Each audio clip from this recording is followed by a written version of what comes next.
Oh, I'm live. Okay. Hmm.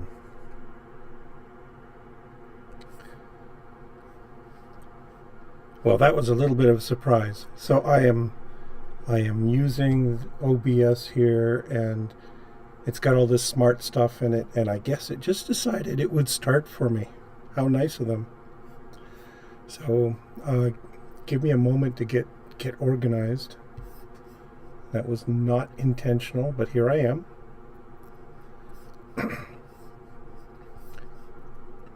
OBS is actually pretty nice for this.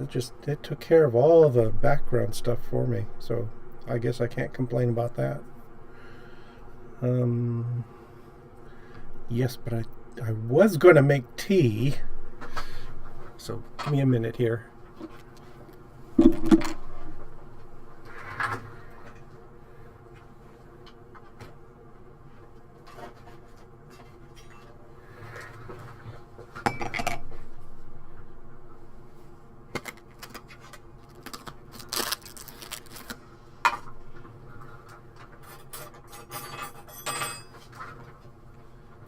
It's not 10:30 yet. I can do this, so I can take a moment.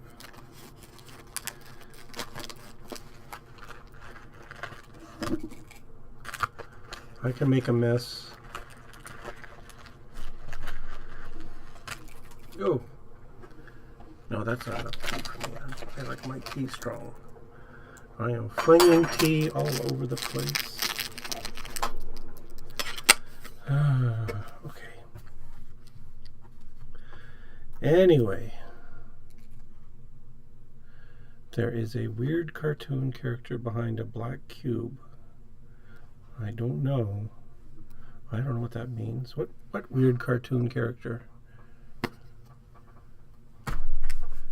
Anyway, okay, so I'm making tea.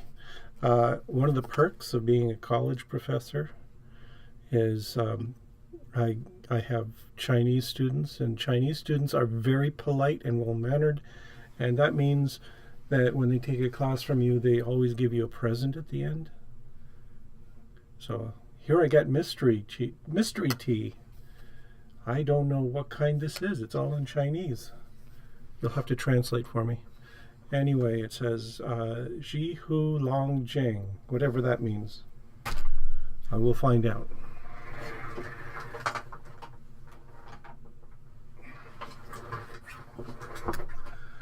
Okay, also, everybody should have one of these things. This is an electric kettle. I got hooked on them when I visited England, and they're really handy. You need to boil water, you just fire one of these up.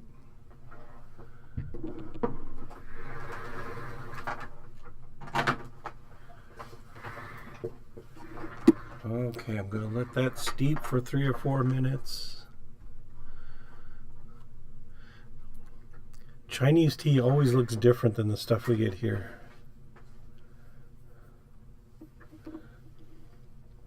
Behind me, behind my left shoulder. Okay. I don't know. I'm mystified.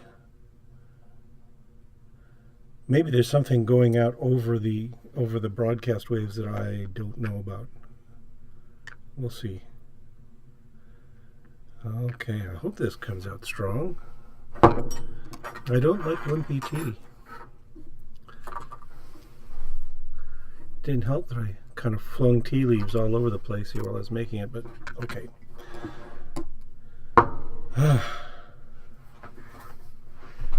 Yeah, electric kettles are great. I just don't understand why Americans don't go for them.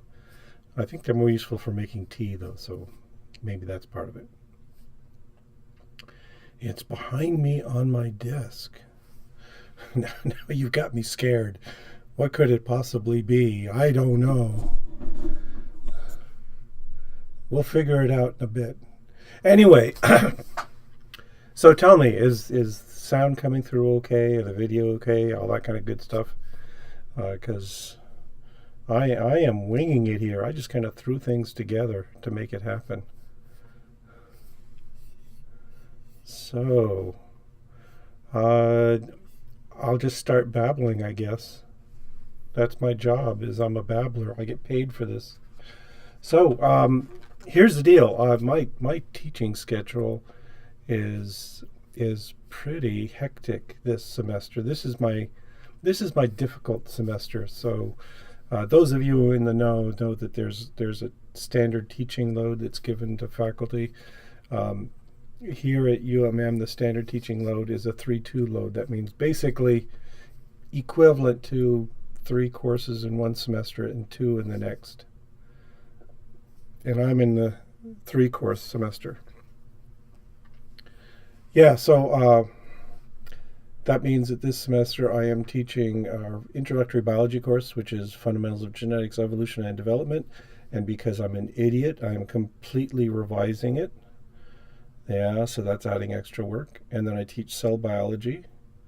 And then I teach a course called biological communications. It's a writing course for students. So that's all keeping me pretty busy right now. So that's what I've been working on. Oh, slow mode is on. How do I turn off slow mode? Is there a way to turn off slow mode? I have no idea. Are there things I'm looking. How quickly did you guys want to talk to me anyway? You're not going to be that loud, are you? Okay, but I will look into it later and see what I can. Oh, wait, stream settings. Is that where I could fix it? No. Okay, you're good. You're just going to have to struggle with it. Sorry.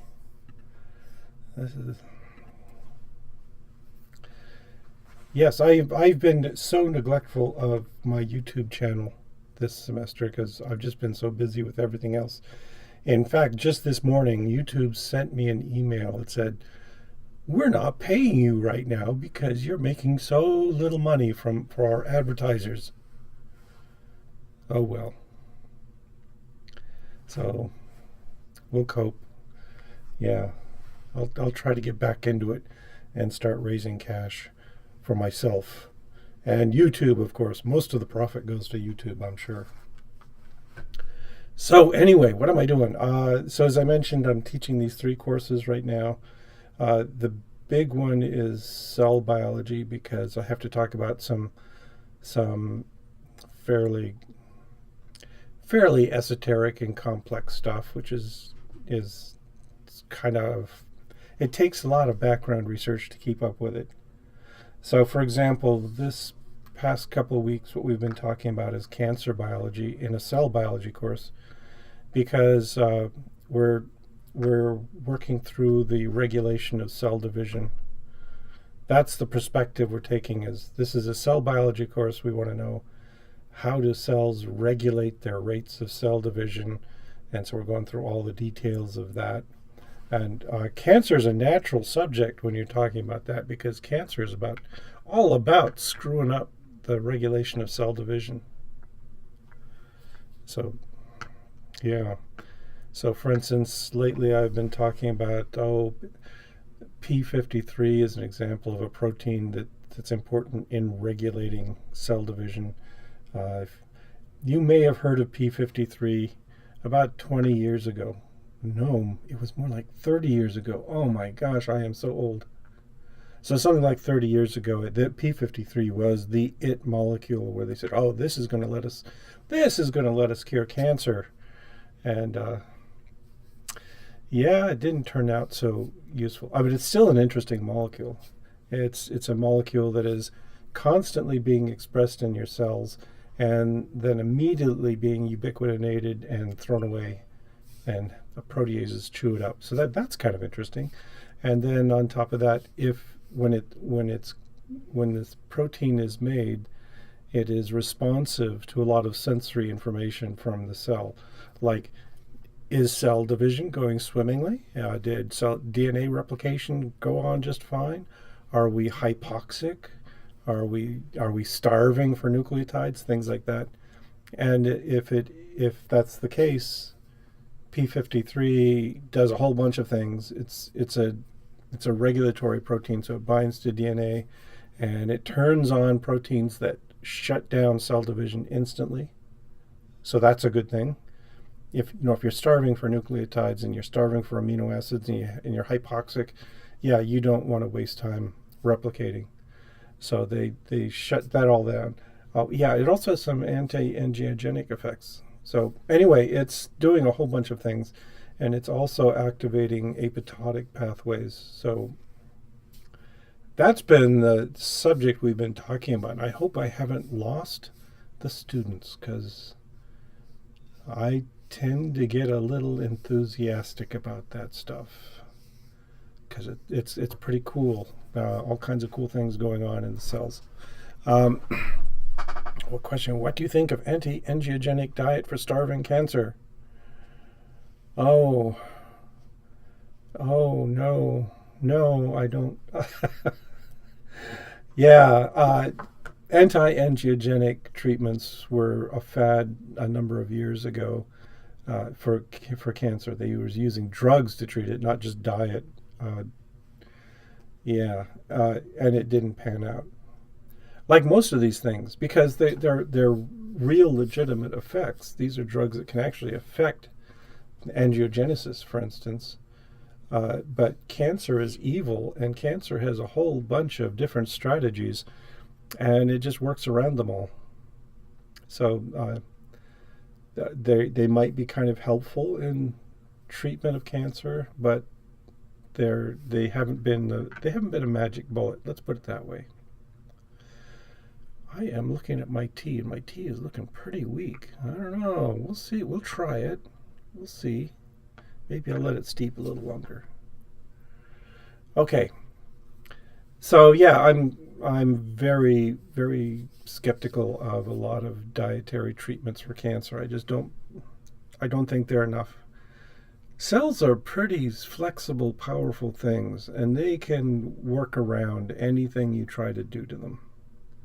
So, and also I'd also add that they are extremely complex, and there's so much complexity there that you might think, oh, well, this pathway looks like the way to go.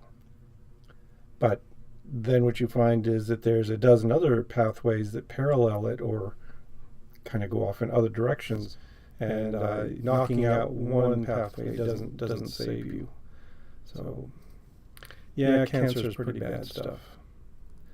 It's also been kind of depressing lately because the past month I go into class and I lecture about cancer and all these really interesting, exciting molecules and these cool pathways. And then on the weekend I was going home and calling up my brother and chatting with him over texts and things like that. And he was dying with cancer at the time. So, yeah. So it was a weird position to be in because, on the one hand, I'm teaching students about going off and learning cool things and maybe someday making significant progress in treating cancer. But at the same time, I know what I know about cancer does absolutely nothing to help a family member dying of cancer. So, yeah, that's the nature of the business. Oh no, I'm not a nice guy at all. I'm mean. At least I think I am. Okay. All of a sudden I started echoing. Oh, I don't know. Anyway, here's my tea. You can see it does look kind of weak. It doesn't taste kind of weak, though. It's pretty good. I'll take it. It's got kind of a citrusy flavor to it. The tea leaves, by the way, look different than what I am used to. If I can get them in the field of view. These things, long, thin leaves that are just, they're kind of dry and brittle, but okay. It works. It makes tea. So, like I said, I've got Chinese students, and they like to give me tea, and I've got a whole bunch of these. But I should try them out. See if there's anybody who can translate. There's this one. Look at this. Isn't this so nice that I get this big can of tea? I've got this mystery tea. I have no idea what that is. It's entirely in Chinese. There's not a single word of English on it. And same with this one. Chinese tea gift, it says. Okay. Yeah. So in a lot of ways, Chinese students are kind of the best. We should cultivate this in our students. You have to give your professor a present at the end of the semester. No, I wouldn't do that. But, okay. It means I get some good tea, and I'm happy with that.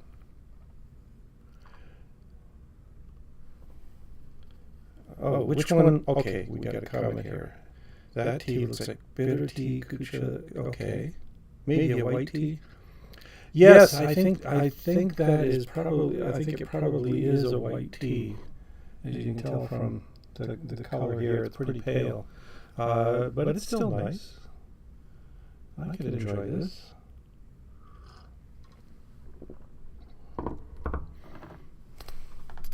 All right. So anyway, that's the state of things here at the University of Minnesota Morris. I'm neck deep in teaching, and I've got my brother died a couple weeks ago, and I'm flying out to Seattle for his memorial service tomorrow. So, yeah, it's not a cheerful sort of thing, is it? I should think of something more cheerful to say. Because who wants to talk about death? Not me. I got enough of it. Okay, what else can I talk about? What are you guys interested in?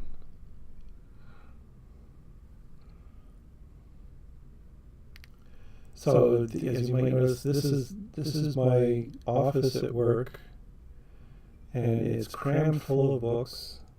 One of the things I have to do is I'm going to cart off a bunch of these books. I'm starting to break things down, so I'm taking a bunch of these books away to the library as a donation, which is it takes a little discrimination because they don't want just plain old textbooks. They want other books. But I've got lots of good science books so I can hand off. I've just been thinking, speaking of death, that someday I have to retire and move out of here, and that time is looming sooner and sooner all the time. And my office is such a cluttered mess. What you see behind me is only half of the books I've got in here. The other half are in front of me, and I've got to work on clearing those out. And I'm afraid that the worst thing that could happen is that I could drop dead and my wife has to do it, which wouldn't be cool. The least favorite book among those I own. Oh, what an interesting question. There's a bunch of them. If you look back in that corner, right over by the window, that bottom shelf, those are creationist books. I got a small collection of. The audio echo is real bad. Let me see what's going on. Let me do a little tracking here.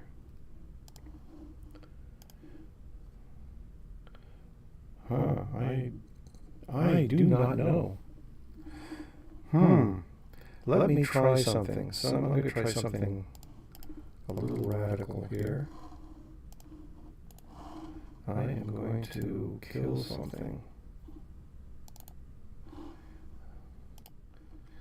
Okay, do you still hear me? Or did I just suddenly go inaudible?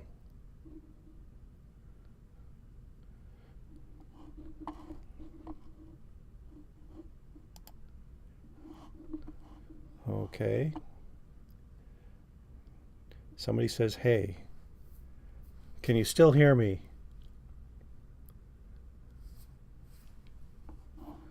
because if not, I will switch this thing back on and see if I can. Perfect audio now. Oh, okay. That's OBS. OBS. It's got these options where you can add your audio and video sources and so forth. I think there's a default one so that when you add a new audio source, you're getting both duplicated. So anyway, okay, I'm glad I sound better. So, as I was saying, it's the books back here behind me that are the creationist books, and they are uniformly awful. I would say those are my least favorite. Unfortunately, those are books I can't just give away because who would want them? Seriously, they're terrible. Some of them are old classics, though. I mean, like I've got The Genesis Flood by Whitcomb and Morris. What else have I got back there? Oh, The Bone Peddlers. Yeah, that's an old one. It used to be a very popular source among creationists. Not so much now, because creationists don't read. They just don't. They go to their pet sources or they go to a YouTube video. But reading a book, oh man, that's just too much to ask of these stupid people. Oh. Need to view live. Oh. There's things I'm supposed to do here. It's okay, let's see. Live chat. All right, I switched that. Oh, hi, Rory Cats. Meow, meow. Okay, now it's not. Now I hope it's working better. Let me switch this one over to. Yeah, I'll figure this out eventually, someday. I used to be considered quite the technical boy, but then I get old and I fall behind on everything, and I'm not anymore.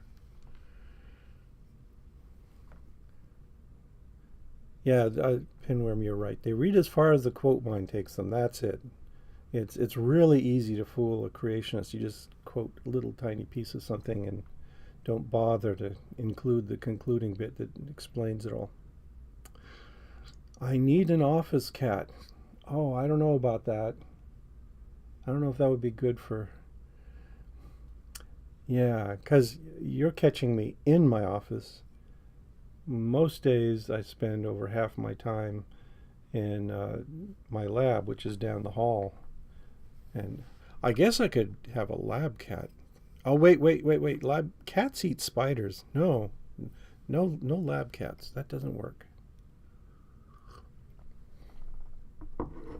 Okay, let's see if I missed anything here while I was fumbling. Do I have an opinion on Bart Ehrman's Bible research? Oh, I am the wrong person to ask. I really am. Because, I'm sorry, Bible research is just such a garbage bin. I don't care how smart Bart Ehrman is, and I don't care that he's taking an eclectic view of things. I'm just totally unimpressed with the subject. I don't find anything of value in it. Yeah, if you're making some kind of historical interpretations, if you're trying to figure out the history of the people who wrote it, okay, that's one thing. But anytime you throw in theology, just forget it. Yeah, don't want it. Yeah. So would it convince your Catholic mother? I don't know.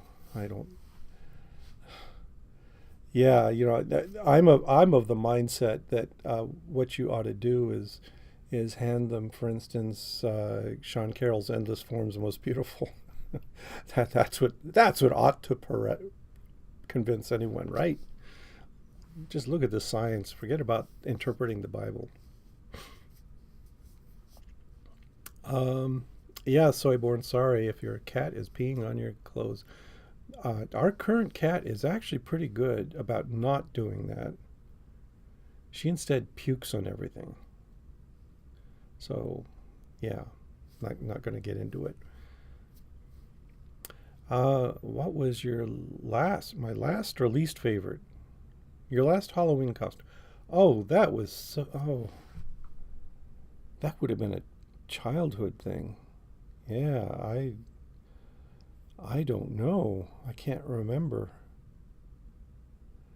I know my mother has some photos of me from a Halloween when I was probably 10 or 11 years old, where I was dressed up as a girl. I guess that would be the last one I remember. I really looked good as a girl, but then I grew facial hair and just messed it all up. Just never would work. Let's see. Have I been following Dr. Oz's Senate run? Of course I have. I've made a number of blog posts. I'm just thrilled with Fetterman's approach to it. And I think you're going to bring up something that troubles me a lot, and that's the dead lab animal stuff. Because I am of mixed views on that, because the reality is that if you're doing research on animals, as you need to do in biomedical research, you are going to end up with dead animals. Often you have to kill them in order to get the results. So, yeah, that bothers me. That when you go to PETA and PETA is telling you all these things they did, but they don't tell you any positive results. On the other hand, I have no confidence that Dr. Oz was doing good research. Also, from the accounts we're getting, it sounds like there was a lot of unethical things being done. Taking care of lab animals is a huge responsibility, and you have to treat them with respect and care, and you have to minimize pain and suffering as much as possible. That ought to be first on your mind when you go in, is not, here's this experiment and I've got to get these results. It should be, first thing I got to do is make sure the animals are not in pain, and that they're healthy and well as can be, given that we're treating them in certain ways. And I don't feel like Oz did that. Yeah, so just so anyway, that's my perspective. I just feel kind of messed up about it, because I see a lot of anti-research agenda mixed up with the need to responsibly administer research. Those are two separate things. And yeah. Also, another thing that really troubled me lately is, I don't know if you've heard about the NBC interview with Fetterman, where they exaggerated and amplified his problems, because he does have some health problems. He's got auditory processing problems. And so he was, for instance, using a speech encoder so that he could read what the interviewer was saying as well as hear them, because he has difficulty interpreting spoken words. Oh, man. Yeah, that does not affect his ability to do his work.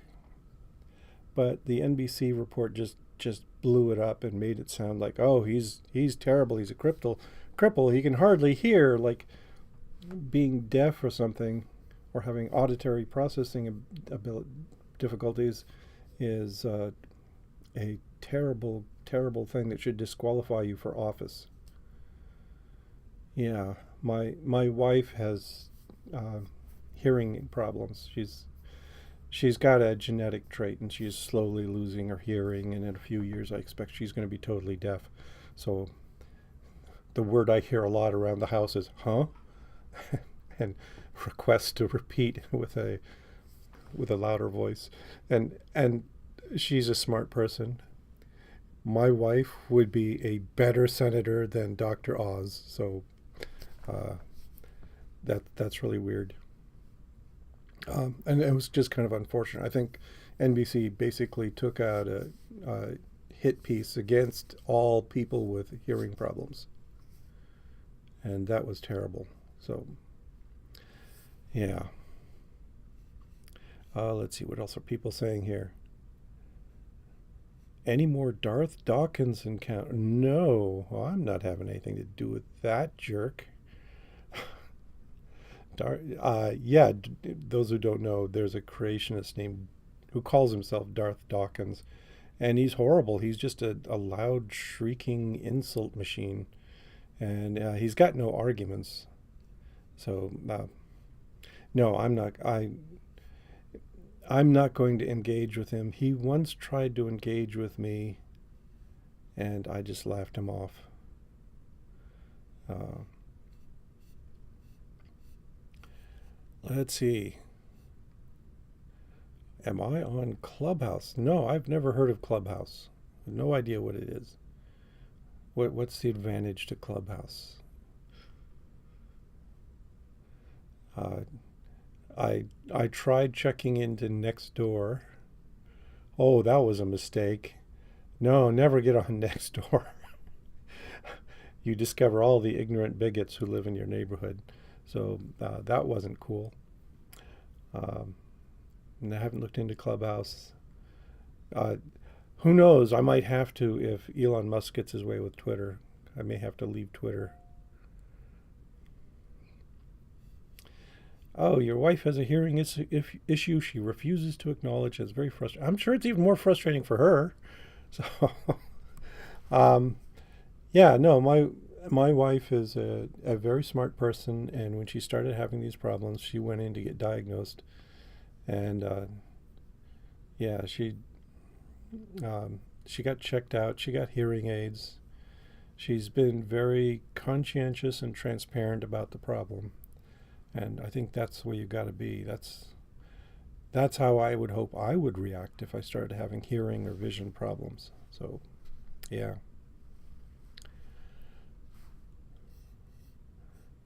Yeah. Oh, yeah. The quote from I Claudius is perfect. Yes, it's true. I'm hard of hearing, but you will not find it's not for want of listening. Right. Yeah. And my wife is quick to tell me when my voice is too low and mumbly. I am soft voiced. I know this, so I have to work on it around home. Maybe it'll have some good advantages for me in my work as well, so the students can hear me better. We'll see. Let's see. Have I ever looked into Gilbert Ling's association induction hypothesis? No, I have never even heard of this. I have no idea what it is. Could be just about anything, couldn't it? So you'll have to explain it to me. Yeah, I read recently 70% of Americans are not on Twitter. Yeah, it's any social media outlet is going to have a mixed assortment of people using it. I kind of suspect that Facebook is number one for most people's social media, and Facebook. Oh no, that's just the outhouse of social media. It's really truly terrible. It's why I had to leave, is getting exposed to all these really weird people. Oh wait, so Mike Frame tells me Gilbert Ling is a cell membrane pump denier. What? How can you do that? I mean, it's the idea that we've got gradients across the membrane that are maintained by active pumping is kind of essential to neurobiology, homeostasis, all basic physiology. Blood physiology is all kind of dependent on that. Uh, I, how can you deny that? Maybe I'll have to look him up later. Maybe he'll give me something to make a scathing video about, because yeah, if he's saying what I think he is, he's going completely counter to current trends in physiology and evolution in all kinds of things. Okay. Let's see. Yeah, some of you aren't on Twitter. That's fine. I think it's very good to be independent of some of these sources. I kind of enjoy Twitter because it's short form, it goes really fast, and I do not want to spend a lot of time. I mean, the other direction you can go is like Medium, where you find the Nazis writing great long essays rather than one-liners. So that's the difference. Yes, Facebook is now your grandparents' Facebook. Hey, wait a minute! I'm a grandparent. You can't diss grandparents. That's not good. But yeah, it feels like it's crotchety old people. I hope I'm not too crotchety yet. I'm getting there, but not too far. So yeah. Let's see what else we got here. I really want to look more into that Gilbert Lang fellow. I got to find out what this is about because it sounds wacky. Yeah, not my thing at all. But as I mentioned, I'm teaching cell biology, and yeah, we had a bit on. We talked about membrane transport a while back, and all kinds of cool pumps, and uh, I kind of overwhelmed my students because I I introduced them to a lot of basic neuroscience, like the Nernst equation. Oh yeah, yeah. So we went over that. It was probably overkill, but unfortunately here we do not have a neuroscience course, which is a great deficiency. Uh, but it means they're not going to take any neuroscience here except what they get when I expose them to it in classes like cell biology. It's really because we're a small university and we're limited, and in how many faculty we have. What do we got in biology? I think we got 8 faculty in biology. It's soon to be even smaller because one's going to retire. So it's getting kind of frantic here. We're going to have to hire somebody soon. Got to get some replacements in here. But for instance, I was hired 22 years ago, and my special skills were to be teaching cell biology, developmental biology, and neuroscience, which is impossible. That I just don't have time to teach all that stuff, especially since then they roped me in to do genetics. So I'm teaching these courses. Those are my core courses: is cell biology and genetics.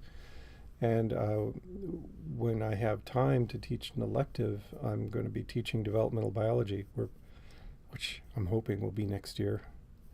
We'll see. It's one of these. It's a puzzle where we're just kind of juggling people around to fit them into the schedule to teach the essential, necessary courses. And cell biology and genetics definitely essential. Electives, well, if younger faculty are coming in, I would rather give them the opportunity to build up their resume and to build up some skills by teaching electives of their choice, which means I've been constantly volunteering to teach the core biology courses, which are essential, but they don't let me stretch very much. So I'm hoping next year I get to teach a little developmental biology. That would be exciting. It'll probably be ecological developmental biology because that's where my head is at right now, and we'll see how that goes. But there's no way I'm going to find time to teach neuroscience.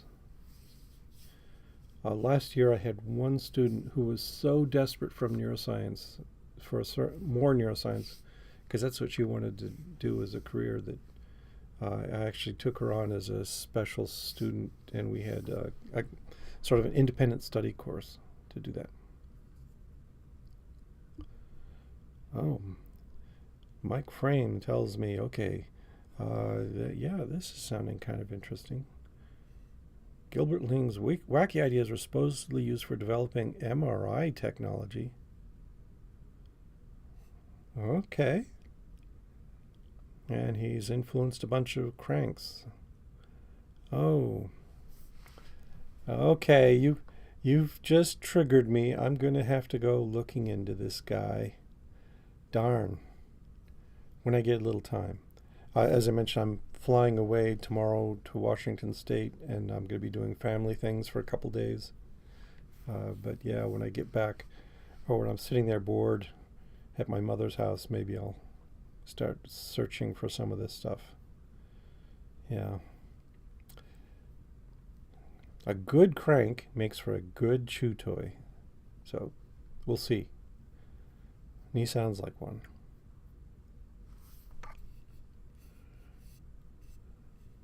Okay, what else? Oh, it's oh no, we're going to go until 11:30, and then I'm going to cut you guys all off.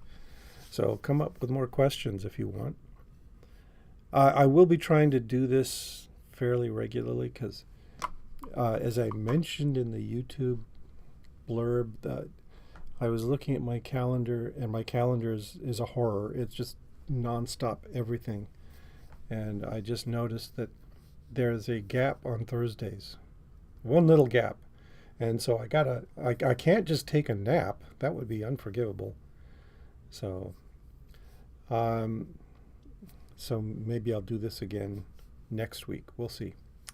Oh yeah, Rory, there's a creationist to take credit for inventing the MRI. What's his name? Diamandus, something like that. Yeah, yeah. He actually did contribute to the development of MRI. That's legit. But he was so upset because he didn't get a Nobel Prize for it, like the major players who figured it out did. He thought that's one of the things about, you can tell when you've got a crank when they tell you that they should have gotten a Nobel Prize for their work. No, no. Uh, and even worse are the cranks who announce, "Oh, I was nominated for a Nobel Prize." Sure, you were. Anybody can be nominated for a Nobel Prize.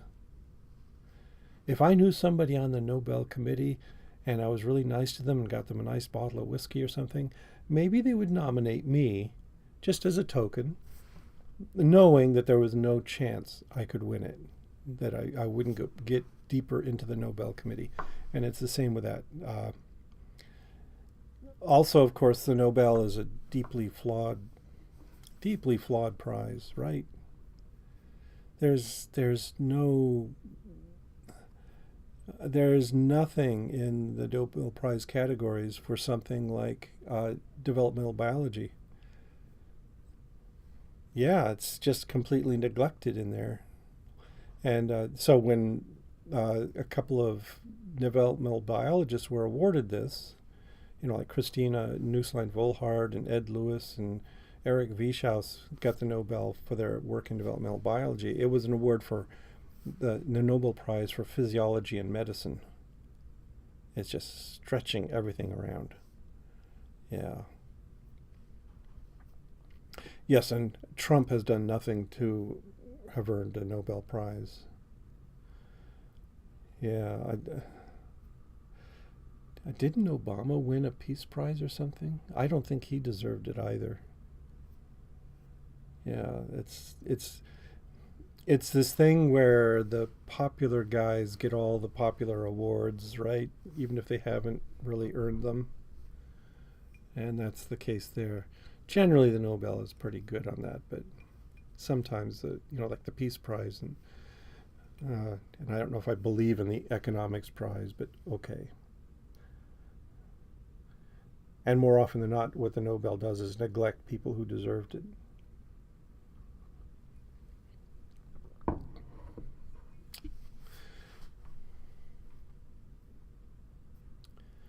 Oh, he won a Nobel for not being George. That's a pretty good accomplishment, not being George Bush.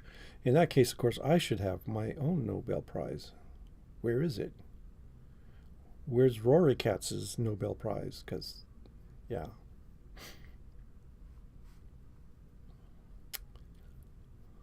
Oh, I knew this was coming. Gilbert Lang claims that he was denied a Nobel Prize nomination due to racism. His colleague got it instead in 1950. Oh, right. Okay.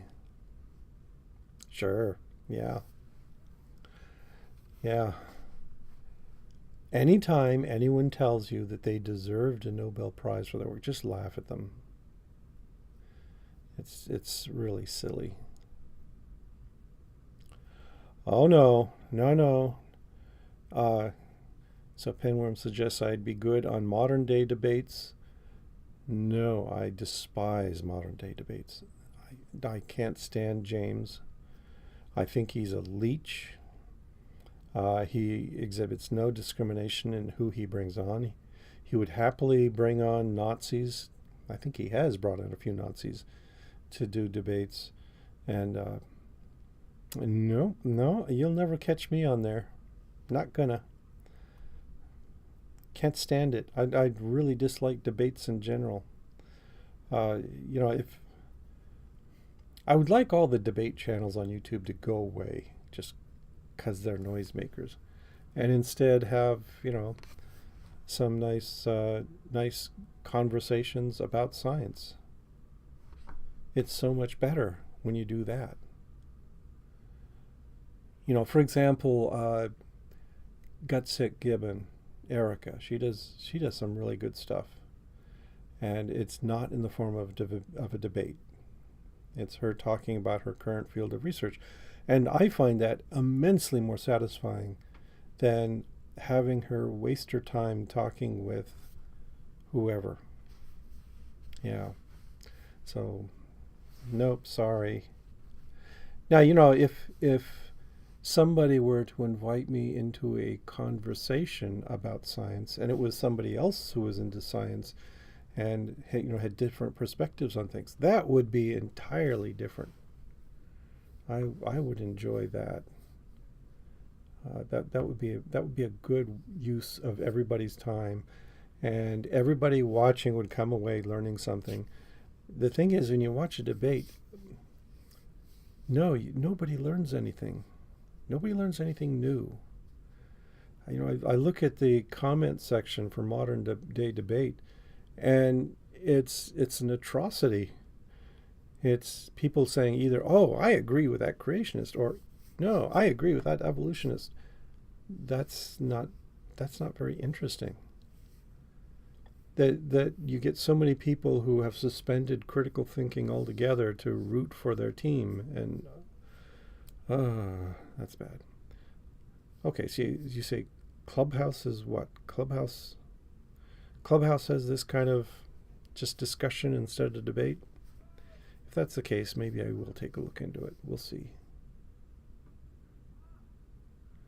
Yeah, debates are theater, purely theater. And unfortunately, everyone gets equal billing, even if you are some idiotic moron. Yeah. And that's why the morons love it, because then they get on the stage with smart people who've worked hard and studied deeply and pretend that they've got equal footing with them. And there are no debates with creationists that are worth listening to. There are no creationists worth listening to.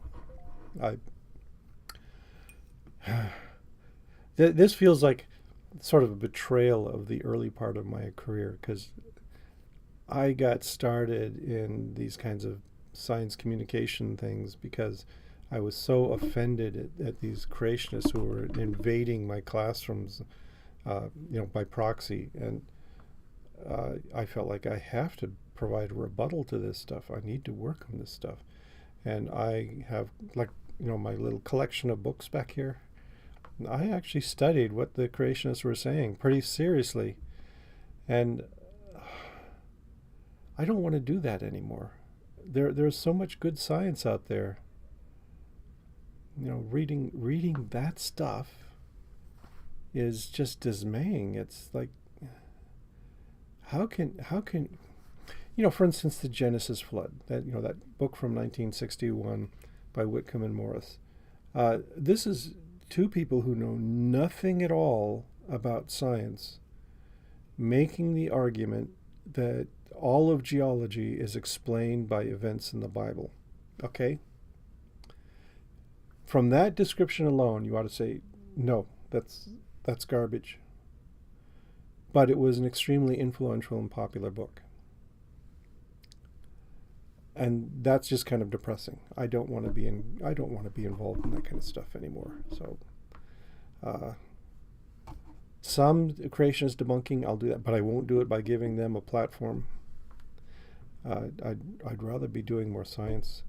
But then this is my living. I sit here at this university, and I am nonstop talking science with students all day long. It gets exhausting.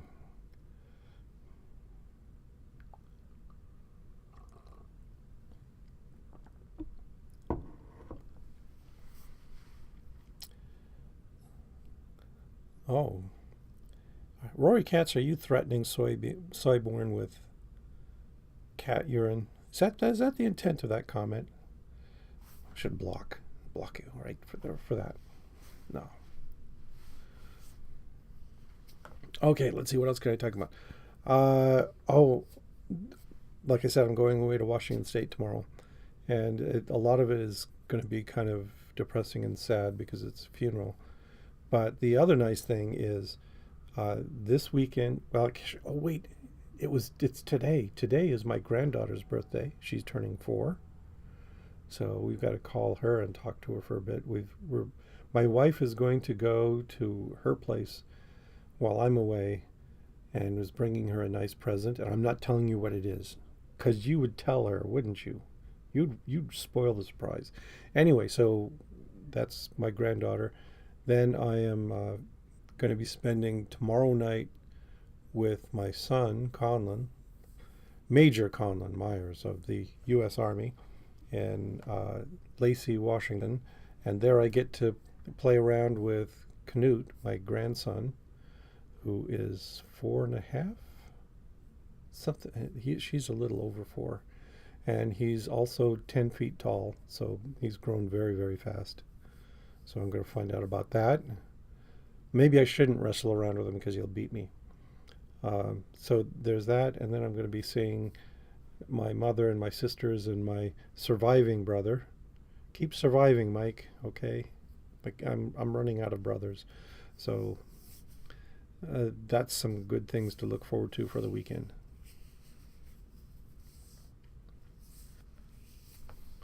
Oh yeah, Boomer U makes a good comment. Telling non-theist folks to read the Bible is a pet peeve. Why? What's in there that answers much of anything? I agree. I have read the Bible. Nobody believes me, but I was brought up Lutheran, and I actually read the Bible. I have a copy of the Bible that my grandmother gave me as a child, that kind of thing. And I have read it. A lot of it I just kind of skimmed through because, honestly, the Bible is repetitious and boring, and huge sections of it are just a wasteland that you can easily gloss right over. And when you talk to theists, they usually only cite just a couple of things out of the Bible, right? When I talk to creationists, they've read the first page of the book of Genesis. Okay, and the second and third pages to get the Noah's Ark story. And that's about it. That's all they know. So you read 3 pages, you've got them covered. A lot of the more liberal Christians, they've read, the first few books of the New Testament. You read those. And then the crazy Christians have read the book of Revelation. So that's all you got to read. And you've got the gist of it down. And then, of course, you'll find some bibliolators who will then cite little fragments from here and there in the book. Whatever suits their purposes, they'll have a little collection of quotes that they can throw out. Yeah, so no, don't waste your time with the Bible. There's so much better things to read. Let's see. Did I know Bill Ludlow? I met him online briefly, and I knew of him. I liked his work, but I can't say that I really knew him. Yeah, part of the problem, of course, is he was actively involved in a lot of these debate communities and these sorts of things, which I have already told you I run screaming from. But yeah, no, what I heard from him seemed like a good guy. It's very unfortunate that he died.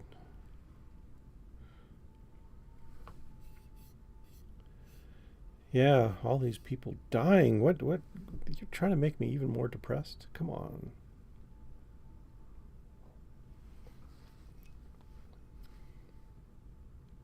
I am liking the tea, by the way. I know I'm kind of nursing it, but it is pretty good. I'll have to try some of the other ones next time. Let's see. What else do I have to worry about? No, I'm just plugging away. I've got a bunch of grading to get done.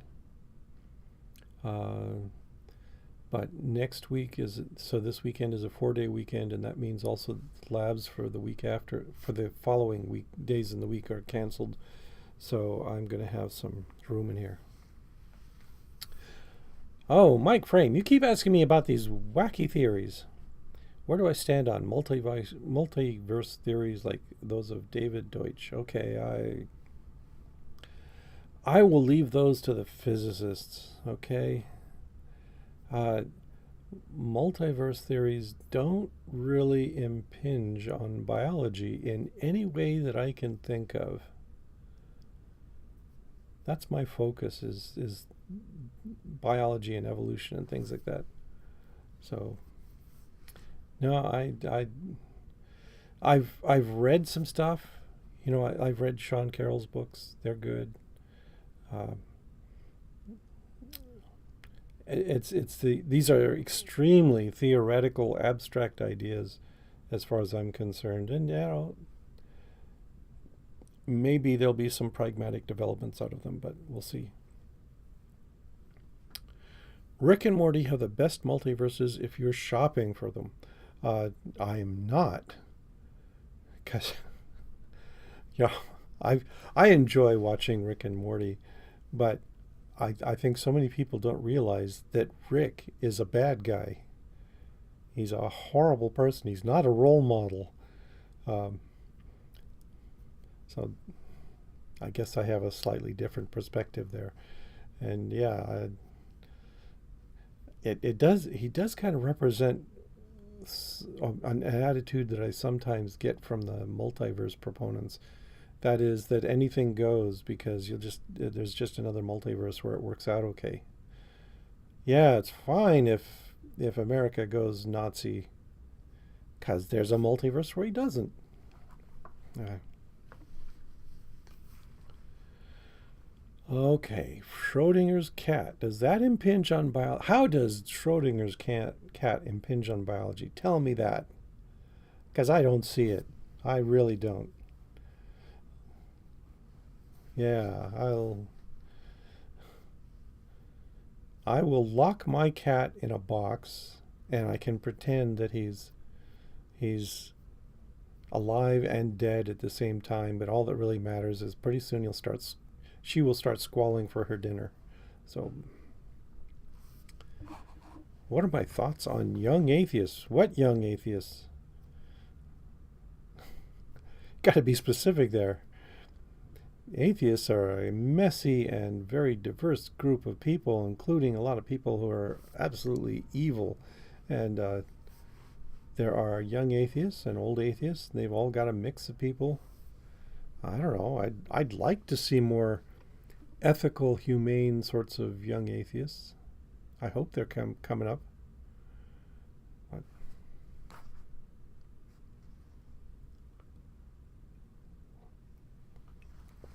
oh yes, cats are biological. Okay. So Schrodinger's cat is a biological model of cat behavior? I don't think so. It doesn't tell me anything about how cats function. So I'll pass. Worse yet, it doesn't tell me anything about cat development. That's the interesting thing. Is development of cats. Also, there's a lot of work done on neuroscience of cats, which feeds back to those comments about Oz earlier. That yeah, a lot of the early research I did with in neuroscience was on cats because cats are cheap. There's a whole body of well-established research methods to work with them. Yeah, and then we got those peculiarities like the Siamese cat. Yeah, some Siamese cat completely wires their optic tracts very differently from other cats and people. So, okay. Uh, Look up the podcast called The Farm and the 6-part series on the secret history of fascism.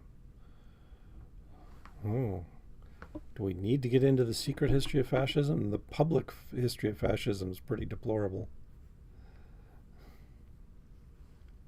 Yes, cats breed like cats. That makes it really easy.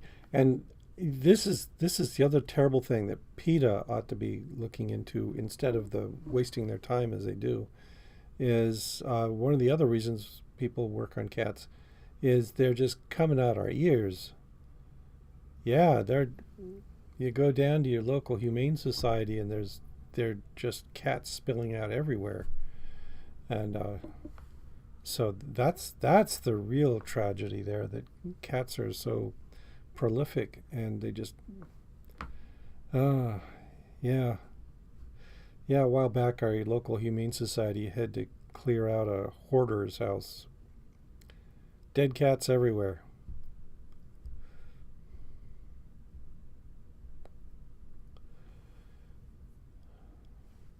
Yeah, you don't like the sound of this bit. I could tell you stories about experimenting on cats, Rory cats, and then you would never like me. It's true. I had a phase where I was doing all this research on cats, and it burned me out within 2 years because uh, I said you got to be responsible and take care of your obligations with all these animals, and I took that very very seriously, and it hurt too much. And then I decided, no, I'm going to work on zebrafish because they're a little easier. And then I was also doing work on zebrafish where I never had to kill any fish. There was one series of experiments where I had to do some of that, but yeah. Yeah, and I like Jason here. I understand the value of the research, but I just found that personally it was just too much. You are correct, Rory Katz. Kat's been running experiments on us. They've been running it on me at my house, I know. She has got me totally conditioned now. She can start puking at 2 a.m. and I bolt instantly awake.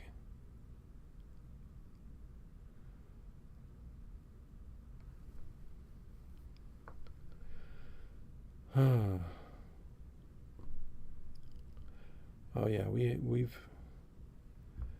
we have twice had to put down cats, and it was heartbreaking. And my daughter was the one who was really attached to cats. And she had a cat for almost 20 years that recently died, and that was a heartbreaker too. Okay, did I see Matt Powell's recent Whack an Atheist video for Kent, where Matt is upset about atheist churches? No, I missed that one. Oh, I saw. Oh, I saw one a while back. I think the last one I saw by Matt Powell was another one of his absurd videos where he tries to say that, oh, evolution is so stupid because they believe this stupid idea that humans evolved beards to cushion against being punched in the face. He's repeated that multiple times. And the thing is, no evolutionist believes that. No one thinks that's the case. What it is that somebody made a legitimate hypothesis about could that be one of the effects of growing a beard, as it minimizes the effects of punching. And he did some experiments, and yeah, he actually showed a very small slight of cushioning effect from beards if you're hit in a specific way. But that's not mainstream evolutionary biology. That was a wild ass hypothesis, nothing more. Yeah. So no. Let's see. Oh, Emma Thorne. Yeah, Emma Thorne's good. I think she's good. I think what makes for a good atheist YouTuber for me is somebody who also has a humanist perspective on things, who who isn't just out there to bash on the stupid theists, but actually wants to talk about some of the better alternatives. That you know, when a theist accuses an atheist of having no grounds for believing in moral behavior, for instance, yeah, you can laugh at them for that. That's a stupid comment. But you should also explain that we do have pretty solid human grounds for moral behavior. So, yeah, let's see. Rocks are the best and the worst pets. They're very stubborn. I agree. Yeah. Where's my rocks? My office right now is a mess. But, oh man, where did I put them? Oh, I think I got them in the lab actually. I've got a little collection of slate. I kind of like slate, especially it's got fossils embedded in it. So I've got that. And yeah, and they are good pets. They don't cause any trouble. Every once in a while, they do things like get misplaced, and then you got to where did my rock go? And that's kind of my feeling there.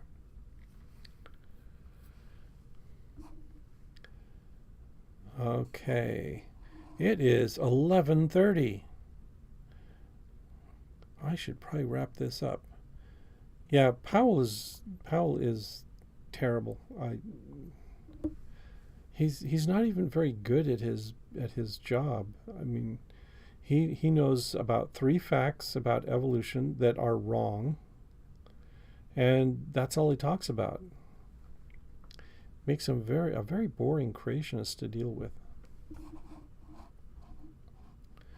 Okay, well, it's been fun talking with you all. It's been a pleasant way to kill an hour. I have to go prepare for a lecture. Oh yeah, lecture time, and I'll have to take off here. Um, oh yeah. The last minute you bring up another interesting name, Derek Jensen. Um, yeah, maybe later, maybe next week we can talk about that. And yes, I will make sure that it's not on slow mode next time. Okay, I think I gotta stop there. Thanks for coming by, everybody. It's been fun. We'll do it again sometime. And I'll have to figure out how to end this. Oh, there it is. There's a little button. Okay. Good day, everyone. Have a good time.